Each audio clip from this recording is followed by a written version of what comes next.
Hello everybody, and welcome back to Memphis playing Pyre. This will be episode 7 of our playthrough. In the last episode we had a meeting with the worms, the knights, and now we're going towards the deathless tempest. Attempting to cross is a popular way to throw caution to the wind and not live to tell on it. As I said in the previous episode, we're not going to go to Frotzing, to hunt even more fish, because he already hunted some fish. Whereas Rookie is proposing to wood something, and wooding is close to my heart of hearts, so to speak. Either way, we're probably going to get something for the swag market, rather than anything else. The remnants of a shattered fleet do little to raise the confidence of your companions, given that the massive deathless tempest rages to the north, not far from your position. And Engineering says, you ought to be more concerned with that storm-dealing fighting trinkets, Greentail. Oh, relax already, Jody, and let me do my job. I don't show up when you're out there keeping watch and start telling you to come off it. Now, do I? You interrupt me in the middle of my work no fewer than 4 times per day. They go on like this for some time before turning to you. Investigating the wreckage is going to take time, but you may find something to show for it. Should we go for yes, why not, or no, it's no use? I think that sure, why not? I mean, we're going through here anyways.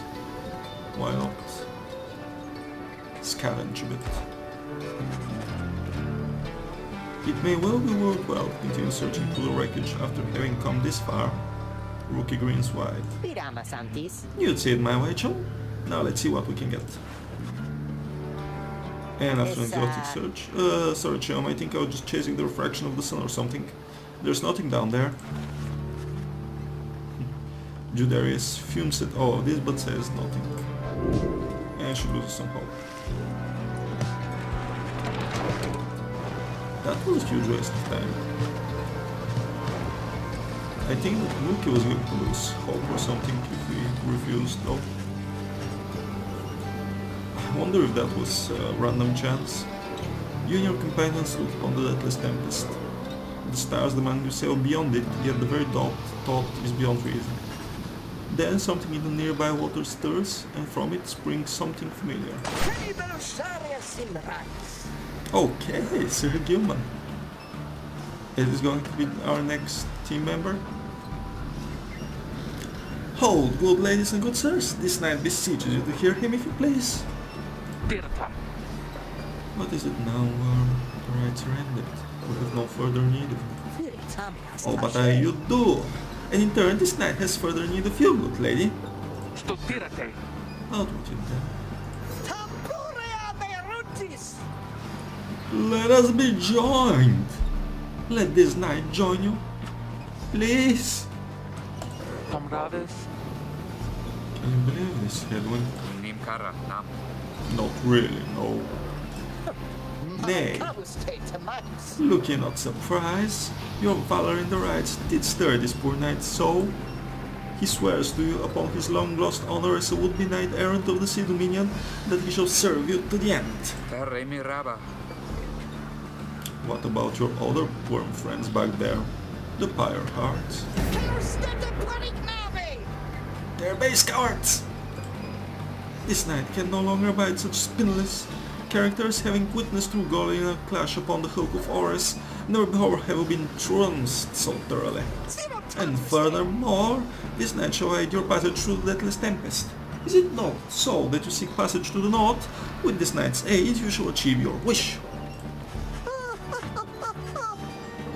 He continues to try to persuade us for quite some time. He seems to know a way to cross the storm, some kind of long-held secret among worms exiled to these waters. Judera pulls the rest of us aside after Hedwin gives her a look.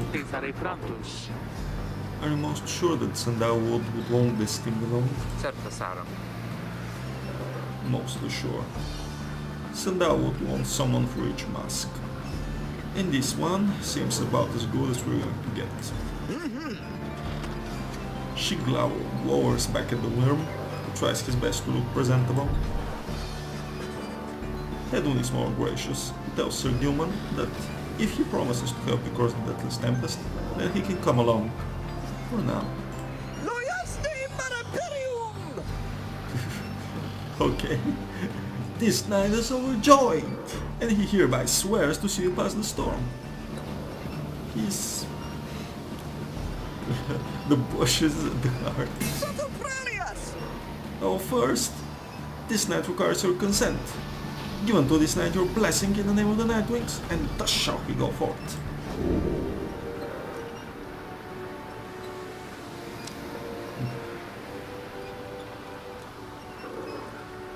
Okay. Yes. He cries out in triumph anyways. He vanishes into the depths. Yet, through this close encounter with him, you cling to some sense of where he is going and what he intends to do. He is determined to help us cross the deathless tempest. Great. Oh, is this going to be a minigame? Like with the ore trail extends behind him, snap to the end of the trail, with an ore swash, do right click. I sense a minigame.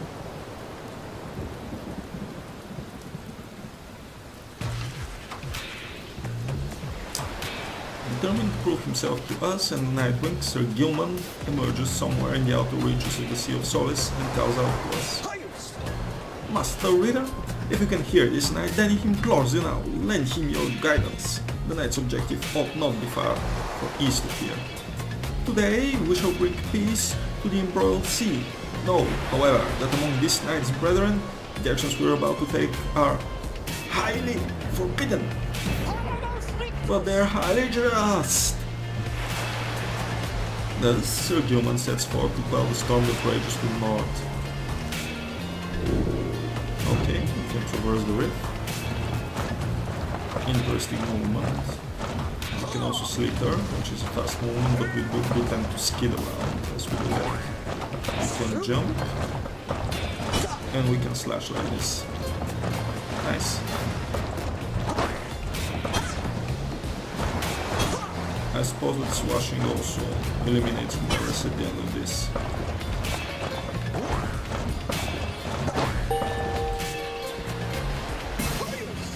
Hark! Yonder lie the false spawn of the unfathomed Porn. Oh yes, the unfathomed Porness. The sea titan, once slain by the scribe under King Horus, her blood lies dormant in the sea. And tales of her monstrosities long spread across the world, boiling the seas with their wrath. False spawn. Exiled worms within these waters long have harbored these abominations, using them to bar passage through the downside channels for any save this night's own kind.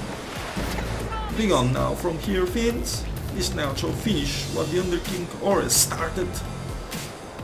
7th of the 8 Scribes of the Book of Rites, known as the Persevering, or the Sea Sojourner. The leader of the Worms Undersea Crusades sought to reach the edge of the abyss. So, what are we gonna do? Banish the foul spawn? Absolutely. Are we literally popping bubbles? I don't get it.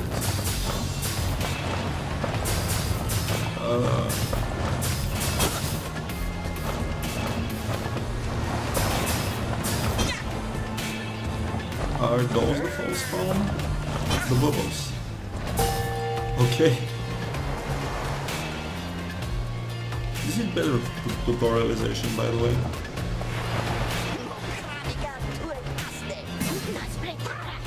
Oh, Sir Deluge himself. How did the right dare you, traitorous scum? Swallow, sorry. How dare you turn your back on this knight? To your superior? Superior by rank no longer, for we no longer serve the Commonwealth. Last this knight checked. Here you hold no sway over this knight. And what have you done to the spawn? Have you no honor left at all? This knight has done that which required doing. His honor cannot sink much lower anyhow. He figured this would be an ideal time to free himself from servitude to you. You dare to staunch the tempest for those night wings? Good Sir Deluge. This knight was born to dare. Now come and fight this knight if you so dare as well. Pyre hearts, banish him, that's an order. Okay. So, how's this gonna go?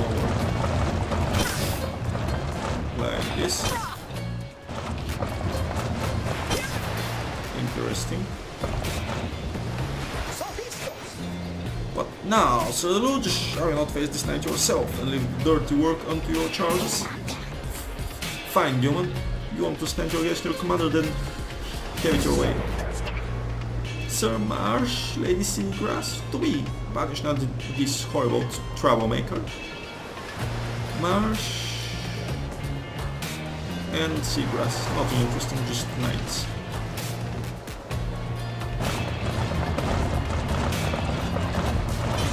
Okay.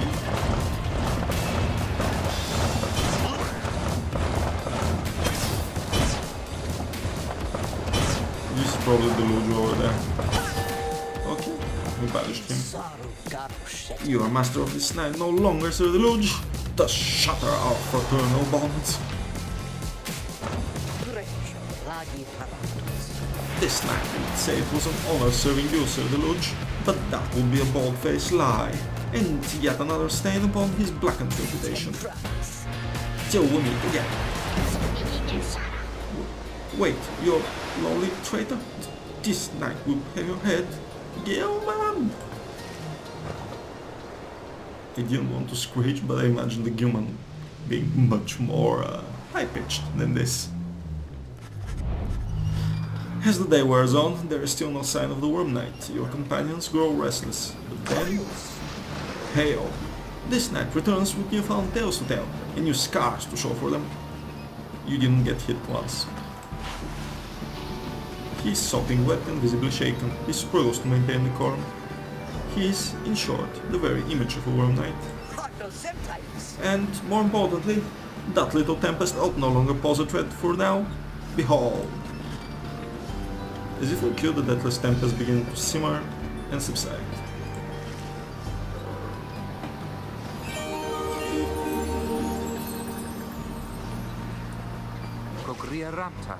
So it wasn't really a magical tempest, it was just Worm Knight stirring stuff up. Would you look at that? He really did it. Of course this knight did it. Now, if it would be alright with you, this knight could really use some shut-eye. He collapses in exhaustion. Even Headland helped him up. Adios, adios, Sir Gilman. Welcome to Nightwings. Yep, happy. He joined the group and revealed the path north for us. Welcome, Sir Gilman. Let's see. No, we can't have a chat with you for now. Let's go.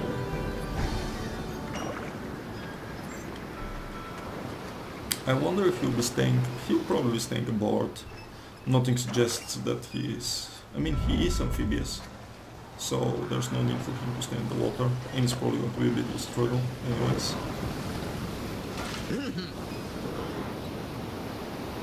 We managed to bridge the tempest with Gilman's aid.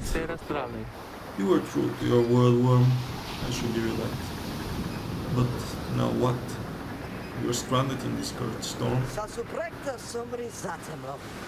Most excellent question, and from one most fair. Call me that once more, and I should tie you in a knot. And for one most spirited as well. This knight was wise to side with ye. Where do we turn from here? Answer the question now. He doesn't do that. He does make note of a specific current that should lead us to the ones beyond. If I may, I can corroborate Sir Gilman's account. We're close to making landfall. Then, let me be first to say, let's go. On the verge of sailing across the Sea of Solace. Why am I having doubts about that happening? Say, Rick? Pyre? Hi, Rookie. What is it? Animencados. That loot you're always carrying around. You know how to play the thing, don't you? Sa. Why? I suppose I do. Amorihare. Good, cause I was thinking it's a little gloomy here and we could use a little tune to lighten up the mood. Know what I mean? Vara. Aye.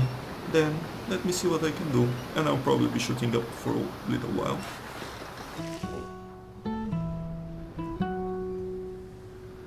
Before the salt and roiling sea, the moon began to cry. The valley ran with sorrowful tears and filled the waters high. The misty morning over the brine belies a leaden sky.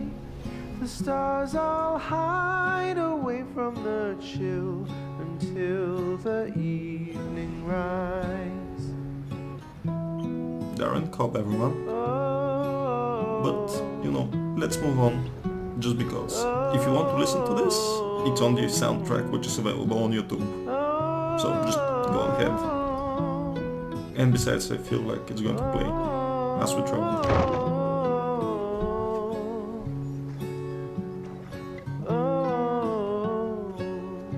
Okay.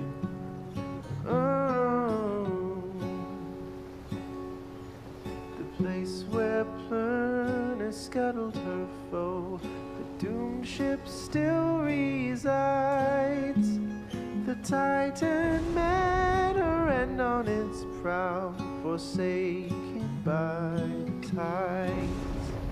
In death she leaves her stain on the place. The tempest never That's dies. something. Her final throes and shivers and shakes 1,000 years gone by. Oh, Anyways, Darren Cobb does sound very well, but either way, this is not exactly what I imagined the One Minstrel to sound like, but you know, why not? The One Minstrel could very well be an insert for Cobb. Though I don't think so, he could be. At last your wagon rumbles onto solid jagged ground, the land called the Black Basin. Black glass, as in obsidian, searing vapor and strangling forests mark the forsaken lands that loom across the sea. So the 8 Scribes first discovered this, the northern landmass of the downside. Your fellow exiles unpack the wagon so you can take stock of how best to reach your destination. Now let's have a chat, probably with Sir Gilman. Aha! Oh. No rookie? No rookie. Hedwin is brushing the imps. I'm surprised they need anything of the sort.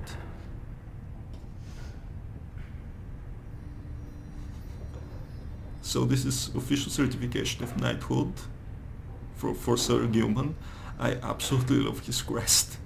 It's basically a worm's head. This is like having a human head for a medieval crest. Smiling. It didn't happen, but sure, why not? I can't help but wonder. I mean, this is the sound of us blowing the candles. The Kujo head, which we sold, but she's still here. Anyways, let's speak to Sir Gilman. We shouldn't be faffing about that much. We approach Sir Gilman, who must have just finished practicing his fencing maneuvers. Regards with his single eye. Hey, Master Lear, this knight is determined to train harder, having joined the famous Nightwings. He shall ensure that this triumvirate continues to live up to its most feared reputation. This is such an honor! And this knight has a great deal of honor to regain. Having fled the Pyre heart, this knight fully expects now to conduct the rites in a most honourable fashion, to the fullest letter of the law described within the books.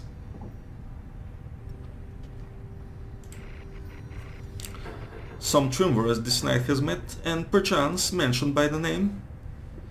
They're inclined to bend the rules a bit, sometimes a lot, and to prevail by any means they can. But this is wrong! The exile who refuses to obey the rules, as they were written by the Under King Ores and his 7 friends, deserve neither his honor nor his freedom. Thusly does this knight have confidence that the master reader shall resist any temptations to conduct the rites in any underhanded fashion. Now then, this knight must undergo thorough cleansing, having trained until the point of foulness. So please excuse him, master reader. So basically he's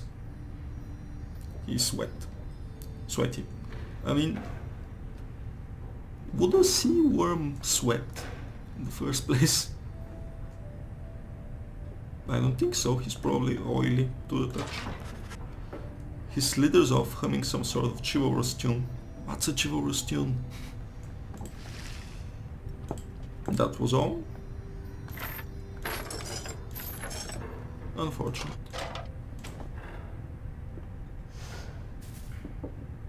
Brushing the imps, Judario is off on her own, Gay is sniffing at stuff, and Titsu is staving off critters. Let's look at the imp and see what he has to say for himself. The once proud knight of the Sea Dominion on a self-made quest to regain his honor.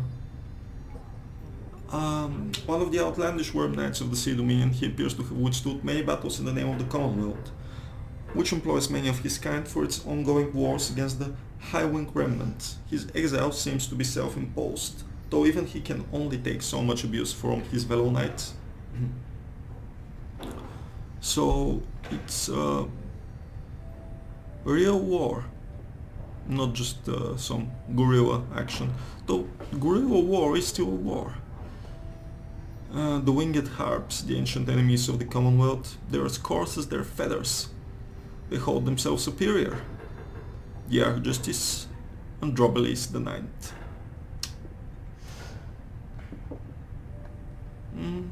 He's decent in terms of how he plays, but his stats aren't amazing. He's still the fastest that we have, I think.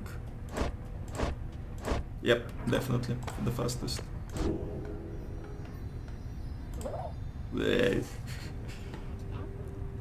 But then again, he's not great at banishing others through his aura, and he can't do it at range.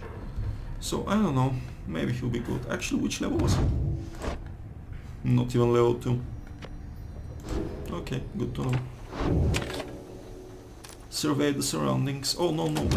I wanted to ask Sandra what she thinks about the situation. Why hello, my lovely reader. What might I do for you? So let's ask what's on her mind. So then, we're back on solid land or something like it, Then this must be Black Basin, flames and noxious fumes on one side, suffocating force on the other. Lovely, lovely place. So good of you to take me here.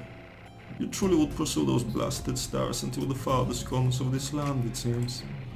Though I had better case my blasphemy. Or else the Scribes themselves just might descend from up on high and strike me with another much-deserved penalty. The trio of such transgressions, reader. Sometimes it keeps me going. Not that I have any real choice. Now we had best get back to our normal business, as it were. Bid her farewell. She wants us to visit her again when we need practice. We don't. Up to now it's not been challenging all that much. Hedwig has asked for several volunteers to scout the area and report back. Alright everyone, don't go too far, and let's meet back by dusk. Please use caution. The exile dwelling these lads are, well, rather territorial. For your part you remain with the Black Wagon to keep watch. You still catch the dark shapes soaring across the sky, but none of them draw near enough for you to see in any detail the high wings, the harps. Eventually your companions make their way back and everyone arrives as planned, or earlier. Hi everyone, I'm back. I've come back. Little to report from the east, safe word that the glowing molten rock there is very, very hot. This night yet lives, although he has little else to report. He returns from a northern pass, visibly shaken. He appears to have discovered an intense fear of heights. Nothing to report? Oh, Tizo wonders if any species of fish live in the pools or rock nearby. The pools or rock? That's probably an off rock. The little imp Tizo seems disappointed to have left the water behind. He remains with us, near to the wagon. There is a western pass that seems traversable. If we travel by the light of dawn, the shadows in the cracks may well cover our advance against whomever may be watching. Beg your pardon. I do not wish to contradict your strategy, ma'am, though in my experience we shall not remain hidden for long during the climb toward the nest of Trieste. The next right, and the exiled harp matriarch lived in solitude among these very cliffs. The exiles of the High-Wing remnants, you may have no love for them inherently, but they have no such qualms with me for now. I may be able to negotiate safe passage. Negotiate? With them? That's the first outburst of emotion we've seen from her. Hedwin steps in as the lone minstrel bows and backs away. Hey, let's not decide on this just yet. We're not going anywhere right now. That much we can agree on. We'll decide how best to go ahead come morning. For now, let's take the rest of the afternoon and get our bearings. She glares at the sky as everyone else disperses. Practice our vocations. Let's go for studying in private.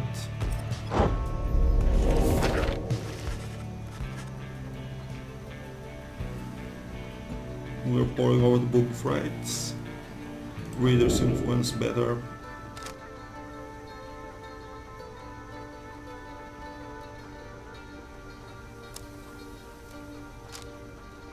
Let's continue going for hope.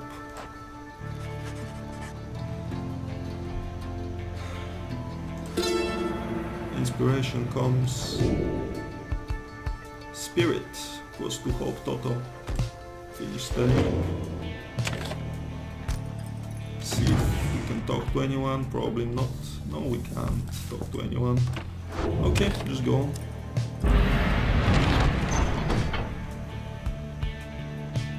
Either Highwing Cove, we can negotiate safe passage with the harps via this path, or avoid the harps by staying on low ground. Well, if Blackshore goes bad, we're going to be fighting the harps. If Highwing Cove goes bad, we're going to be fighting the harps. However, if this goes good, we're still going to be on bad terms with the harps. If this goes good, we're not going to be in any trouble with them, so let's go for the persuasion.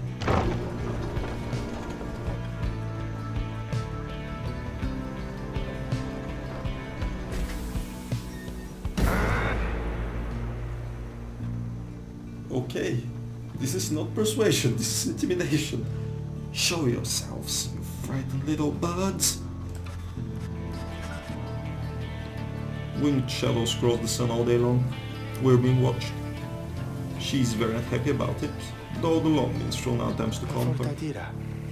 Perhaps I can communicate with them. Please believe me, ma'am, when I say your enmity towards the harps had best be held in check here. A winged race, at war with the Commonwealth. She looks at him with fury in her eyes, yet he retains his calm demeanor. Soon she grants his request with a silent gesture, and he goes towards the heavens. Good sisters, we're humble travelers such as you, and beg your leave. We journeyed by the sea and seek safe passage through your lands. We shall not disturb your hunting or your nests. Nothing but silence. We search in vain for any acknowledgement. One of them appears without no. This looks like a human with a mask on. I mean, it may very much. That's a window. This is a very complex armor. Which, how does one build such an armor without any hands? Opposable thumbs? Anything? Or is it just a magical raiment and they actually have hands with thumbs underneath? She swoops the minstrel up and out of sight before Judairo can respond. Wow. Damnation! Wait here, I shall go find him. We're alone with our panic. And he soon returns, amid the sound of flapping wings. He dusts his cloak and calls out towards them. We thank you for your hospitality, good sisters. We shall be on our way. Judairo returns sullen. The exiles are letting us pass for now. It seems they're having some dispute within their ranks and wish no further troubles for the time. It is a warning, one that leaves Judairo fuming. Ooh, we're not playing with Judairo next right. She lost hope, -1 in the previous encounter, and now she's losing -4 hope. Yeah, she's not playing in the next encounter. Which is decent because she did play in the previous one.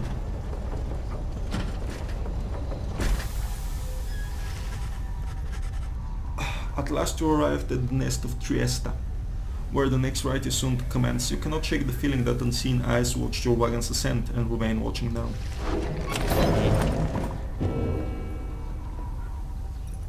Let's look at this one market. Oh, hey you guys, what brings you away out here? No wait, don't tell me, I don't want to know. All I want is you to get the best deals in the downside. Okay, we're buying this. And that. Let's look at those. This is good because it actually allows you to heal during combat. I mean, it's much better than this. Much better than this. So this is once 7, and this is as many dice as you score, 5 per. That's amazing compared to this. Longer to return. The Sunbleached shell of sea creature relinquished boulders when imbued with various hexes. So basically, if we're playing an aggressive game, which we are anyways, this can be useful. High-pitched musical tones, almost like an electrified mandolin, the righteous flame. We still want to get the lunar glass for our scorer. And then maybe we'll go for the righteous flame. Though, all things considered, I'm rather happy with our talismans as is. Thanks at the stock market. Appreciate your doing business, and you guys be sure to tell your friends, okay? He's already told his. Let's read a bit.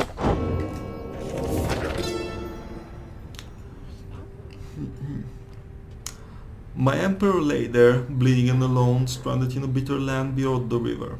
With fleeting consciousness he understood the folly of his quest and the folly of his rule over his country. Thus did he await the last embrace. It was the imp Ha'ub that nursed him back to health and warned him often of the dangers he would have to face. Many enemies of Myr would come in search for him, some under employment by the robe collar, some longing openly for cold, uncomplicated vengeance. I was one of them. I plunged into the river willingly. We needed to be sure that he was dead. What was the previous page?